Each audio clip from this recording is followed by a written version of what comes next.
ranking the 10 best all-time starting fives from every NBA team. Okay, I lied, we're actually doing 12 because there was a couple I just didn't want to leave out, and 10 sounded better. So we're doing 12, but let's see what we came up with. And number 12 goes to the Denver Nuggets for their all-time five of Jamal Murray, David Thompson, Alex English, Carmelo Anthony, and Nikola Jokic. And on paper, this one sounds good. You pair today's duo of Murray and Jokic up with 3 all-time great scorers. But then again, that's the problem. If you think these 3 guys would all share the ball perfectly, and everyone on the team would still get involved, then you'd be wrong. Having 3 guys who just sit there and hold on to the ball, then make a play for themselves to get open and score, just wouldn't work, especially while playing with Jokic. So there's a lot of talent here, but this team would need a really good coach if they wanted to win some games. And with that said, there were a couple of other fives I thought of including in this spot instead of Denver, but overall the amount of talent they had from top to bottom ended up winning them this ranking. I don't think that there's any argument against number 11 though, because it's the Milwaukee Bucks with Drew Holiday, Ray Allen, Chris Middleton, Giannis, and Kareem. And these guys have everything going on for them. In the front court, there's 2 of the best players all time at their positions, and the backcourt is a little weaker. Neither Drew or Middleton would really be considered an all-time great, but they round out the team nicely because now the 5 has Drew, Giannis, and Kareem for defense. They have everyone who's great on offense, but then also the entire backcourt would be able to spread the floor with their ability to shoot over 40% from 3. And while Giannis can't shoot, he plays out on the perimeter anyways, so that would leave Kareem wide open down low to dominate. Oh yeah, don't forget we're talking about the Bucks Kareem here, who averaged 35 and 16. The number 10 spot goes to the Philadelphia 76ers, and over recent years, their 5 has really become dominant, with them now having Allen Iverson, James Harden, Dr. J, Charles Barkley, and Joel Embiid. Now this team looks great. They have it all and a Hall of Fame level player at every single position, which even for this video is really rare, but they only rank in at number 10 for one reason, and that's because aside from Dr. J, none of these guys have been able to win a championship. Iverson, Harden, and Barkley have been to the finals, but didn't have what it took to get the job done, while Embiid has never even made it that far. Now there's something to be said about putting all these guys together. I think they do great things, and Dr. J could lead them well, but just that fact dropped the ranking for me. And an AI and Harden backcourt, I'm a little unsure if that would be amazing or wouldn't really work. At number 9, I think the Brooklyn Nets would surprise a lot of people, because we have Jason Kidd, James Harden, Julius Erving, Kevin Durant, and Brook Lopez, which gives them 2 all-time great scorers, 4 Hall of Famers, and 2 guys that just have the leadership to make every team they're on better. And if we're talking Nets Brook Lopez, we're just talking about the down-low post-up version of him before he started shooting threes. But even still, with Kevin Durant at power forward, they would still be able to stretch the floor out nicely. No real defender on this team though, which I could see being a problem. And no, Kyrie Irving didn't even cross my mind as being eligible for this team, especially when they already got Jason. At number 8, we have the Los Angeles Clippers, whose lineup is full of star power, with Chris Paul, Paul George, Kawhi Leonard, Blake Griffin, and DeAndre Jordan. And this team's just strange on paper because you're perfectly taking the old big 3 of this team and blending them with today's 2 stars on the team. So it's 2 different eras combined and put into one. And it actually works out flawlessly. The Lob City Clippers were great, but they always needed that 3-and-D player. They never had a real solid perimeter player outside of CP. They had guys like JJ Redick, Jamal Crawford, and Matt Barnes, but never a guy that could go on both ends, and I think that was really all this team needed to take it to the next level. And now the Stream lineup would not only give them 1, but 2 players just like that, giving them, at least on paper, a perfect lineup. I think this would without a doubt be a championship team. And I mean, even look at today's Clippers. The best point guard PG and Kawhi have gotten to play with so far is Reggie Jackson. So imagine giving them Chris Paul to run the offense. That right there would be another championship guaranteed already. Not even to mention the 2 massive upgrades for them in the front court. And it's weird to think that these guys still are all in the league, and it's not likely, but still technically possible that these guys could all play on the same team. The 7th spot then goes to the San Antonio Spurs with their 5 of Tony Parker, Manu Ginobili, Kawhi Leonard, Tim Duncan, and David Robinson. And it's kind of just weird to rank this team here when looking at Tony and Manu in the backcourt, seeing how much talent those other teams just had, and seeing how these 2 barely ever even were all-stars. But if you know the Spurs, you know that that doesn't matter, and that this team would probably still be able to beat a lot of other teams we've already mentioned. Due to great leadership, basketball IQ, and coaching, these guys might be unstoppable. I mean, they're just the perfect blend of players that all buy into the same system and would complement each other perfectly. Plus, just imagine teams trying to get past the defensive wall Kawhi, Tim, and Robinson would put up. But if we're just talking straight up dominance on the court, we gotta look at number 6 in the Houston Rockets, with James Harden, Tracy McGrady, Robert Horry, Moses Malone, and Hakeem Olajuwon. You got 4 guys that were all extremely dominant in their times and at their position. Harden played point guard and averaged 30 and 11 in Houston. Tracy was an elite scorer, while Moses and Hakeem were obviously dominant centers on offense and defense. And there's all of that plus Big Shot Bob to kick the ball out to virtually any time they want, because with all these other 4 on the court, I'm sure he would almost always be open and waiting for a corner 3. Even if you just gave Hakeem Olajuwon 1 player, 1 guy like James Harden, that'd be a championship confirmed. But instead, you're giving him an entire entire starting five-fold. No matter who you have on the team, I think these guys would be hard to just straight up defend. Then we move over to 5 in the Celtics with Rajon Rondo, John Havlicek, Larry Bird, Kevin Garnett, and Bill Russell. And I don't think you guys would even mention it, but a lot of people would say, oh no, Bob Cousy belongs at point guard. But no, I have in the past, and all due respect to dudes who were great in their era, but I'm not putting Bob Cousy over any modern NBA point guards anymore. It just doesn't make sense, so Rondo got the spot. And these guys rank slightly ahead of the Spurs because they have the perfect blend of everything. And all the basketball IQ and leadership that the Spurs had with Robinson and Tim, well, Bill Russell has that and takes it to even the next level. Plus, we're talking 2 top 10 players of all time here, a former league MVP and the old version of Scottie Pippen all on one team. Floor spacing may be pretty tight here, but if we're talking about championship caliber teams, these guys got it. Now with number 4, things start to heat up with the Miami Heat.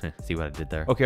With the lineup, we have Tim Hardaway, Dwayne Wade, LeBron James, Chris Bosh, and Shaq. Now a couple of things. We have the Heat's big 3, and the original best point guard they ever played with was Mario Chalmers. And the best center was, I don't know, like Chris Anderson. So I love that they upgrade both to Hardaway and Shaq. I mean, especially the Shaq part. He was in Miami when he almost won an MVP, but it went to Steve Nash instead. So we're still getting MVP O'Neal. But I mean, what made LeBron, Bosh, and Wade dominant was the speed they played at and their ability to stretch the floor. So I don't know if adding Shaq here would actually throw things off a little bit. But who am I kidding? They would all find a way to make it work. Because again, we're talking the second greatest player of all time and a top 3 or 4 center of all time, still in his prime. Combined with a supporting cast like this, and they definitely still be dominant and many championships would be won. Now, even though there may not be any team out there capable of stopping this next one, I still had to rank the Bulls in at number 3. And they had Derrick Rose, Michael Jordan, Scottie Pippen, Dennis Rodman, and Artis Gilmore. And I know what you're thinking, I'm crazy for ranking these guys only at 3. But you'll just have to wait and see who we have ahead of them. As for this team though, we have the greatest trio of all time, combined with a league MVP and a 7-2 center who could average 20 and 10. For them though, as a whole, I think it really just comes down to what era they're playing. Listen, MJ dominates in any era, but as a whole, as a team, if they played in this one in today's game, the floor spacing would probably be a problem because there's not a single good 3-pointer in this 5. But listen, when Michael Jordan's on the team, I don't think you need to worry. At number 2, we have the Golden State Warriors with Steph Curry, Klay Thompson, Vince Carter, Draymond Green, and Wilt Chamberlain. The 73-9 Warriors big 3, but add Vince Carter and Wilt. Let me stop right there. Nothing else needs to be said. But okay, I will say one more thing. The fact that this lineup ranks in at number 2 while not having any players that are best in their position all time, and have 3 guys that weren't even the best at their positions at any points in their careers during the time that they played is wild. I mean, it just goes to show the greatness of a system and guys really knowing their role. Then finally, probably as a surprise to nobody, the Lakers come in at number 1. Magic, Kobe, LeBron, Anthony Davis, and Kareem. No weak parts of this lineup except Anthony Davis's body, and they have 3, arguably 4 top 10 players of all time, and definitely 3 greatest of all times at their respective positions. And even for as fragile as he is, anytime you have Anthony Davis as the worst player in your starting 5, you know you're onto something real special. If you enjoyed the video, like, comment, and subscribe, and I'm out.